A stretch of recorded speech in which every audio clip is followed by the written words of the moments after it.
Welcome to my channel. तो आज हम बात करेंगे railway requirement cell. Northern railway की तरफ से एक नया नोटिफिकेशन जारी हुआ है जो 14 सितंबर को हुआ है। इसमें जो टोटल रिक्वायरमेंट आउट की गई है अप्रेंटिस की 3093 पोस्ट रिलीज की गई हैं। इसके जो एप्लीकेशन की स्टार्टिंग डेट है वो आज ही स्टार्ट हुए हैं, यानी 20 सितंबर से शुरू है। इसकी जो लास्ट डेट रहेगी वो 20 अक्टूबर 2021 तक रहेगी और इसका जो मोड रहेगा अप्लाई करने का वो ऑनलाइन रहेगा। अब हम बात करेंगे इसमें जो असेंशियल क्वालिफिकेशन मांगी गई है। इसमें जो कैंडिडेट है उसकी या तो सीनियर सेकेंडरी सर्टिफिकेट होना चाहिए या मैट्रिकुलेशन का या फिर 10th क्लास एग्जामिनेशन होनी चाहिए या कोई भी उसके इक्विवेलेंट स्टडी होनी चाहिए, मतलब बट अंडर +2 सिस्टम होनी चाहिए विद मिनिमम 50% मार्क्स होने चाहिए, मतलब उनके इसमें इन एग्रीगेट, और ये रिकॉग्नाइज यूनिवर्सिटी से होनी चाहिए। इसके अलावा जो उनके पास है ITA सर्टिफिकेट भी होना चाहिए और जो भी उनका ट्रेड रहेगा जिसमें वो अप्लाई कर रहे हैं अप्रेंटिसशिप के लिए उस ट्रेड का उनके पास ITA सर्टिफिकेट होना चाहिए। इसके अलावा मैंने लिखा है कि ये जो आपकी जो सर्टिफिकेट है अगर आपका इसमें रिजल्ट अवेटेड आ रहा है तो आप इसके लिए अप्लाई नहीं कर सकते हैं। तो इसलिए आपने चेक कर लेना है कि एक बार नोटिफिकेशन में अच्छे से चेक कर लेना आप किस ट्रेड के लिए भर रहे हैं, उसमें आपका ITA का सर्टिफिकेट है या नहीं है।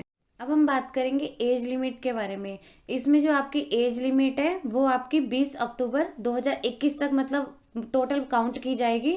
तो सबसे पहले हम बात करें जो कैंडिडेट की उम्र है यानी एज है वो ना तो 15 साल से कम नहीं होनी चाहिए और 24 साल से ज़्यादा नहीं होनी चाहिए, और आपको जो डेट दी हुई है ये इतने साल तक इनकी काउंट की जाएगी। इसके अलावा इन्होंने रिलैक्सेशन जो दी हुई है SC और ST वालों को जो रिलैक्सेशन दी है वो 5 साल की दी है और OBC वालों को जो रिलैक्सेशन दी है वो 3 साल की दी है। इसके अलावा जो पर्सन विद डिसेबिलिटी है उनके लिए जो अपर एज रिलैक्सेशन दी गई है वो 10 साल की दी गई है। इसके अलावा जो एक्स सर्विसमैन है उन्हें भी अप टू 10 ईयर्स की रिलैक्सेशन दी गई है। इसके अलावा मैंने लिखा है कि अगर कोई भी कैंडिडेट SC ST के मतलब बेनिफिट्स को रिजर्व कैटेगरी का है और वो इसकी एज रिलैक्सेशन पाना चाहते हैं तो उसके जो सर्टिफिकेट होगा उनके जो भी रिलेवेंट है कैटेगरी सर्टिफिकेट वो उन्हें डिपॉजिट करवाना होगा और जब भी उनकी डॉक्यूमेंट वेरिफिकेशन होगी। इसके अलावा अगर सिमिलरली सेम उन्होंने कहा है कि अगर कोई OBC का बेनिफिट पाना चाहता है रिजर्व कैटेगरी का तो उन्हें जो OBC कास्ट सर्टिफिकेट है उसमें उन्हें नॉन क्रीमी लेयर में यानी सर्टिफिकेट जो है वो भी शो करना होगा कि उनका नॉन क्रीमी लेयर क्या है।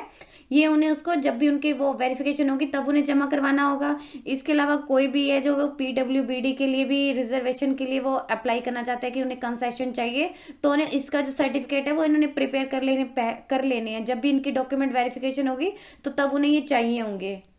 अब बात करेंगे एप्लीकेशन फ़ीस के बारे में। ये जो आपकी एप्लीकेशन फ़ीस है नॉन रिफंडेबल है और जो आपकी एप्लीकेशन फ़ीस है वो ₹100 रहेगी और जो ये पेड करनी है आपको ऑनलाइन मोड से करनी है, यानी आपका जो इसका रहेगा जब भी आप इसका फॉर्म फिल करेंगे तो तभी इसका आएगा। इसके अलावा कि RRB इसको नहीं एक्सेप्ट करता है कि अगर आप किसी और मोड से भर रहे हैं कैश से या चेक से या मनी ऑर्डर से, डिमांड ड्राफ्ट से या सेंट्रल रिक्वायरमेंट फीस स्टैम्प, तो इनके लिए कोई भी है इस रिस्पॉन्सिबल नहीं होगा। इसके अलावा इन्होंने लिखा हुआ है कि अगर कैंडिडेट है कि उसकी फीस नहीं भर पा रही है या उसे पेंडिंग दिखा रहा है उनका तो इसके लिए RRB रिस्पॉन्सिबल नहीं होगा। और इन्होंने लिखा है कि अगर कैंडिडेट इसमें उसकी ट्रांजेक्शन है जो फेल हो जाती है तो उन्हें एक फ्रेश फीस है जो उसकी पे करनी पड़ेगी, वहां पे उसे फ्रेश जो फीस का ऑप्शन आएगा उन्हें दोबारा से अप्लाई करना पड़ेगा। इसके अलावा इन्होंने लिखा हुआ है कि जब भी आपकी जो ट्रांजेक्शन है वो पूरी हो जाएगी, कंप्लीट हो जाएगी, तो आपने उसकी जो है कॉपी निकाल लेनी है क्योंकि वो आपको फर्दर रेफरेंस के लिए काम आ सकती है। इसके अलावा लिखा हुआ है कि जो SC ST फीमेल कैंडिडेट हैं या फिर PWBD के हैं उन्हें कोई भी फीस पे नहीं करनी है। के जो सिलेक्शन के मोड के बारे में तो इन्होंने लिखा हुआ है कि इसमें आपका कोई भी रिटन एग्जाम नहीं होगा। इसमें जो एप्लीकेशन जो भी एप्लीकेंट होगा उसकी जो है स्क्रीनिंग और स्क्रूनिटी होगी। तो इन्होंने स्पेशली लिखा हुआ है कि आपकी जो सिलेक्शन होगी वो आपके जो 10th में एग्जाम आए हैं और जो आपके ITA में मार्क्स आए हैं उसके बिहाफ पे होगी, मतलब आपने उसमें कितने मार्क्स किए हैं। जैसे इन्होंने बताया कि 10th में 50% चाहिए ही चाहिए और उसके अलावा जो ITA है उसके मार्क्स पे डिपेंड करता है। इसके अलावा इन्होंने फिर भी आगे दिया हुआ है कि कई बार ऐसे इक्वल आ जाते हैं तो उसमें किसे प्रेफरेंस देंगे। इन्होंने दिया कि अगर दो कैंडिडेट के सेम मार्क्स है मतलब 10th में भी और उसके जो ITA में है तो जो कैंडिडेट एज में होगा जो ओल्डर होगा उसे मतलब प्रेफरेंस दी जाएगी। इन केस अगर उनका डेट ऑफ बर्थ भी सेम है तो जो कैंडिडेट ने मतलब मेट्रिकुलेशन पास किया और जो जिसने पहले पास किया तो उसे प्रेफरेंस दी जाएगी। फिर लिखा हुआ है कि जो आपकी मेरिट लिस्ट है वो जो भी आपके मतलब कम्युनिटी वाइज ट्रेड वाइज जो भी आप कैटेगरी से हैं उसके बिहाफ पे या जो भी आपने मार्क्स उसमें 10th में लिए हैं उसके बिहाफ पे तैयार की जाएगी। और इसके लिए लिखा है कि अगर आप जब भी अपने डॉक्यूमेंट जो भी आपने उसमें अपलोड किए हैं और जब आप इसे लेके जाते हैं अगर उनमें कोई भी डिफरेंस पाया जाता है तो आपका जो फॉर्म है वो सीधे का सीधा आपको रिजेक्ट कर दिया जाएगा वहां पे। यहाँ पे इन्होंने कुछ medical fitness and physical standards के बारे में बताया हुआ है कि कोई भी उनमें डिसेबिलिटी आ जाती है, जैसे यहाँ पे इन्होंने दिया हुआ है कि कोई लोकोमोटर डिसेबिलिटी है कि कौन से ट्रेड्स में मैक्सिमम डिसेबिलिटी कितनी चल सकती है, यहाँ पे इन्होंने इसका सारा दिया हुआ है, आप एक बार चेक कर लीजिएगा। नेक्स्ट इनका है विजुअल इम्पेयर्ड, तो यहाँ पे भी इन्होंने दिया कि ट्रेड वाइज कितनी मैक्सिमम डिसेबिलिटी चल सकती है, वो भी आप चेक कर लीजिएगा। देन नेक्स्ट है हियरिंग इम्पेयर्ड, मतलब HI, उसमें भी यहाँ पे मैक्सिमम डिसेबिलिटी दे रखी है। देन नेक्स्ट है मल्टीपल डिसेबिलिटीज। इसके अलावा इन्होंने यहाँ पे दिया हुआ है कि आपका जो पीरियड है, ट्रेनिंग का पीरियड है और स्टाइफंड है, वो एज पर रूल्स होगा। इसके अलावा यहाँ पे इन्होंने एग्रीमेंट ऑफ ट्रेनिंग के बारे में लिखा है कि कोई भी कैंडिडेट, जो भी सिलेक्टेड कैंडिडेट होंगे, उनकी जो अप्रेंटिसशिप ट्रेनिंग से पहले उन्हें एक जो भी उनका कॉन्ट्रैक्ट होगा वो साइन करना होगा। अगर इन केस, जैसे कि यहाँ इन्होंने बताया कि मिनिमम एज 15 है, अगर जो कैंडिडेट है वो माइनर है तो उसके जो भी गार्डियन होंगे तो उन्हें उसकी जो अप्रेंटिसशिप होगी उस पर साइन करना होगा। तो ये एक बार चेक कर लीजिएगा कि अगर आप माइनर हैं तो आपके जो गार्डियन है उसके द्वारा साइन किया जाएगा, देन आप इसके लिए मतलब अप्लाई उसके लिए अवेलेबल होंगे, एप्लीकेबल होंगे। अब हम बात करेंगे, इन्होंने कुछ जनरल इंस्ट्रक्शंस दिए हुए उनके बारे में। इन्होंने लिखा हुआ है कि अगर जो भी नोटिफाइड स्लॉट हैं वो चेंज, अगर उसमें कोई भी इंक्रीज करना चाहते हैं या डिक्रीज करना चाहते हैं तो एज पर जो भी एडमिनिस्ट्रेशन की रिक्वायरमेंट होगी उसके अकॉर्डिंग होगा। इसके अलावा लिखा है कि उन्हें कोई भी आपको TADA नहीं दिया जाएगा जब भी आपकी जो है आपको अप्रेंटिसशिप के लिए बुलाया जाएगा। इसके अलावा यहाँ इन्होंने लिखा हुआ है कि कैंडिडेट को जो भी उनके ऑनलाइन, जो भी उन्होंने डॉक्यूमेंट ऑनलाइन एप्लीकेशन के वक्त जमा करवाए होंगे, जैसे DOB सर्टिफिकेट, मेट्रिकुलेशन का सर्टिफिकेट या फिर कोई भी उनका हायर स्टडी का है, और ITI सर्टिफिकेट, जो अगर वो रिजर्व कैटेगरी, तो उन्हें लेके आने होंगे जब भी उन्हें डॉक्यूमेंट वेरिफिकेशन के लिए बुलाया जाएगा। और जो भी उनका डेट और वेन्यू होगा वो उनके एडमिट कार्ड पे मतलब लिखा होगा। और जो ये एडमिट कार्ड है ये इसकी ऑफिशियल वेबसाइट पे आएंगे, की वेबसाइट पे आप चेक कर लीजिएगा, वहीं पे आएंगे। और इन्होंने लिखा है कि अगर आपका ये आपके पास एडमिट कार्ड नहीं होता है तो आप वहाँ पे नहीं जाते तो आपका जो सीधा के सीधा मतलब रिजेक्ट कर दिया जाएगा। इसके अलावा यहाँ पे लिखा है कि कैंडिडेट अगर कहीं पे पाया जाता है कि उनके डॉक्यूमेंट जो है वो गलत है या रॉन्ग है या उन्होंने कोई फॉर्ज है तो उनका जो एप्लीकेशन है वो सीधे रिजेक्ट कर दिया जाएगा। और इसके अलावा यहाँ पे लिखा है कि कैंडिडेट को कोई भी उन्हें हॉस्टल अकोमोडेशन नहीं दी जाएगी, जो भी उन कैंडिडेट होंगे उन्हें अपने खुद के अरेंजमेंट करने होंगे, तो एज पर उनकी जो ट्रेनिंग के बाद ही उन्हें रिलीज किया जाएगा। इन्होंने इसके अलावा कुछ वो फॉर्म के, अगर आपका एप्लीकेशन इनवैलिड हो जाता है, रिजेक्शन हो जाता है, तो उसके भी कुछ पॉइंट्स दिए हुए हैं।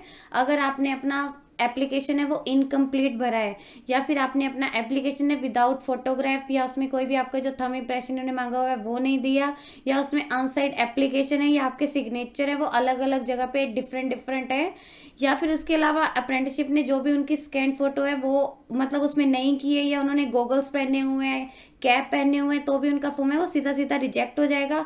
अगर उन्होंने फीस डिपॉजिट नहीं की है तो भी फॉर्म रिजेक्टेड हो जाएगा। इसके अलावा अगर उन्होंने किसी कैटेगरी में भरा है और उसका भी डॉक्यूमेंट, उसके जो भी सर्टिफिकेट है वो नहीं लगाया, तब भी उनका फॉर्म है वो सीधे सीधे रिजेक्ट हो जाएगा। अगर कैंडिडेट है ओवर एज है या अंडर एज है तो भी उनका फॉर्म रिजेक्ट हो जाएगा। इसके अलावा लिखा हुआ है कि सेल्फ अटेस्टेड फोटो कॉपीज अगर उन्होंने नहीं उसमें स्कैन की है, जैसे जो भी उन्होंने है, जो भी उनके रिक्वेस्ट सर्टिफिकेट होंगे, जो भी उनको चाहिए होंगे, अगर उन्होंने वो नहीं की है, सेल्फ अटेस्टेड नहीं है, या अगर उन्होंने जो अपना एप्लीकेशन फॉर्म है वो किसी अदर लैंग्वेज में फिल किया है, हिंदी और इंग्लिश को छोड़ के, तो भी उनका फॉर्म है वो सीधा का सीधा रिजेक्ट हो जाएगा, इनवैलिड होगा। और भी यहाँ पे दिए हुए हैं कि multiple application with minor change, अगर उसमें कोई भी माइनर से चेंज है उनके उस एप्लीकेशन से मैच नहीं करता है तो भी उनका फॉर्म है वो सीधा का सीधा रिजेक्ट कर दिया जाएगा।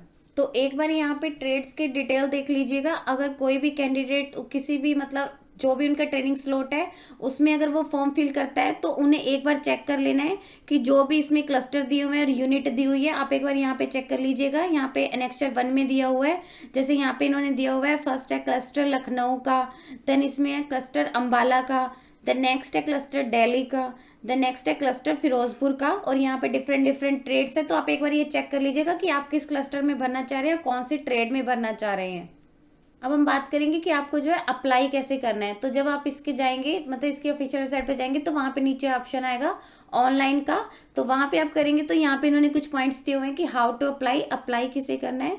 तो जैसे यहाँ पे इन्होंने दिया कि आपको जो है लिंक ओपन हो एंगेजमेंट ऑफ एक्ट अप्रेंटिस का, उस पर ऑनलाइन एप्लीकेशन होगा, आप उसे ओपन करेंगे तो ये पेज ओपन होगा। तो यहाँ पे इसमें दिया हुआ है कि इन्फॉर्मेशन टू कैंडिडेट, जो भी यहाँ पे होगी, देन फर्स्ट स्टेप होगा इसमें कैंडिडेट की जो रजिस्ट्रेशन होगी उसमें, तो उसमें जो भी उसमें डिटेल्स दी हुई हैं, आपकी नेम, फादर्स नेम, कम्युनिटी, जिस कम्युनिटी से आप बिलोंग करते हैं, mobile number, email ID, date of birth आपको जो है वो रजिस्टर करनी है। तो नीचे आपका रजिस्टर का ऑप्शन आ जाएगा। जैसे ही आप रजिस्टर करेंगे तो कैंडिडेट को एक पासवर्ड और एक लॉगिन आईडी मिलेगी, वो भी जो भी उन्होंने उसमें ईमेल आईडी दी होगी, मोबाइल नंबर दिया होगा, उस पर उनको एसएमएस आ जाएगा या मेल आ जाएगी। तो इसलिए चाहिए कि जो भी उनका ईमेल दे रहे हैं, फोन नंबर दे रहे हैं, वो एक्टिव हो। देन उसके बाद उन्होंने जो भी उसमें लॉगिन आईडी और पासवर्ड होगा, देन नेक्स्ट स्टेप है उसका लॉगिन का, उसमें इन्हें लॉगिन करना होगा।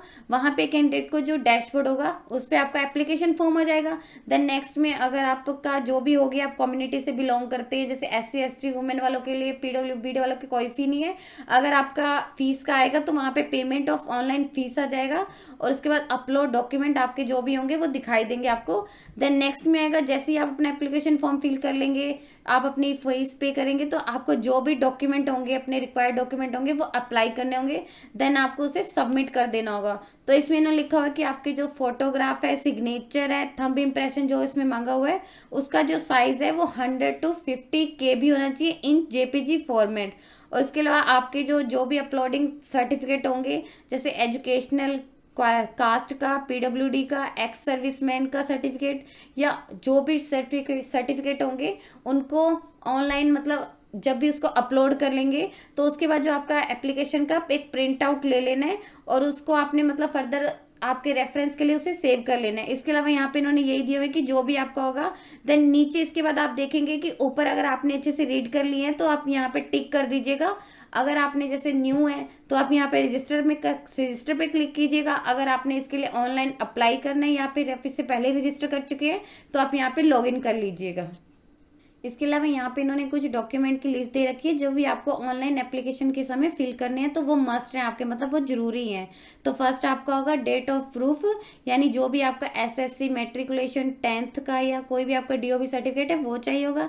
देन नेक्स्ट आपका है जो भी आपका प्रूफ ऑफ असेंशियल क्वालिफिकेशन जो भी आपकी है, जैसे SSC मैट्रिकुलेशन 10th या जो भी आपका ITI का सर्टिफिकेट होगा। देन नेक्स्ट आपका है जो जैसे कि आपको बताया ITI सर्टिफिकेट होना चाहिए, मतलब जो NTC जो इसके द्वारा होना चाहिए आपको जो वेरीफाइड है। और देन नेक्स्ट आपका है अगर आपने national trade certificate issued by NCVT या SCVT with marksheet. Then next आपका है अगर आप किसी कैटेगरी से बिलोंग करते हैं, SC ST OBC या PWBD एक्स सर्विसमैन, तो आपका जो वो सर्टिफिकेट है वो चाहिए होगा। देन नेक्स्ट आपका अगर आप disability certificate in case of PWBD। इसके अलावा अगर आप एक्स सर्विसमैन के हैं तो आपको डिस्चार्ज बुक जो भी आपकी हो गई या उसके अलावा कोई आपका डिपेंडेंट सर्टिफिकेट होगा वो आपको जो है उसमें अपलोड करने होंगे। तो जैसे ही आप इसे रजिस्टर करेंगे तो आपको लॉगिन करना होगा, वहाँ पे आपके सारे ऑप्शन आ जाएंगे, आप फिल कर लीजिएगा। यदि आपको इस वीडियो से रिलेटेड और अधिक जानकारी चाहिए तो आप इसके ऑफिशियल वेबसाइट पर जाकर चेक कर सकते हैं, जिसका लिंक मैं आपको डिस्क्रिप्शन बॉक्स में डाल दूंगी। यदि आपकी इस वीडियो से रिलेटेड कोई भी क्वेरी है तो आप हमें कमेंट सेक्शन में लिख के बता सकते हैं। वीडियो अच्छी लगी हो तो प्लीज़ लाइक एंड शेयर। इस तरह के और वीडियोज़ को देखने के लिए आप हमारे यूट्यूब चैनल को सब्सक्राइब कीजिए। Thank you.